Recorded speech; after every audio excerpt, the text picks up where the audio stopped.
النجمة سلافة فواخرجي، أهلا بيكي معانا في منصة صرمة السعودية. أهلا وسهلا فيكم. معاكي النهارده في القاهرة السينمائي الدورة 45. يعني انطباعك عن الدورة 45 وأنت النهارده جاية تحضري قبل مسائك على الفيلم؟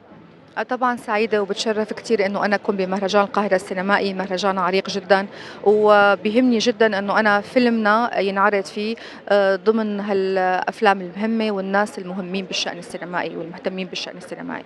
سلمى، قبل ما الفيلم يتعرض شايفين يعني التذاكر سولد أوت، الناس كلها منتظرة، يعني انطباع أول عن الفيلم قبل عرضه، شايفة ده إزاي؟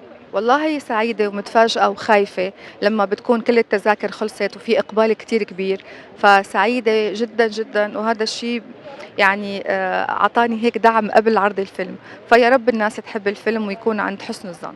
عايزين تقولوا إيه من خلال سلمى للجمهور يعني؟ عن طريق سلمى بدنا نقول كتير، وبدنا نحكي عن السيدة السورية والسيدة العربية وبلادنا المكلومة عن طريق بعض الأشخاص العاديين والبسطاء جدا جدا. الجمهور في مصر بيقول لك وحشتينا، هترجعي لنا إمتى بعمل مصر؟ والله الجمهور المصري وحشني أكتر، وأنا نفسي بجد، بس لما بدي أرجع يعني رجوع مهم. كل هالفترة كان في أحاديث عن أعمال جديدة، بس مو دائما أنا يعني كتير انتقائية بالأعمال. لما بيكون في رجوع مهم أنا متحمسة، وبالعكس أنا بتمنى هذا الشيء يصير.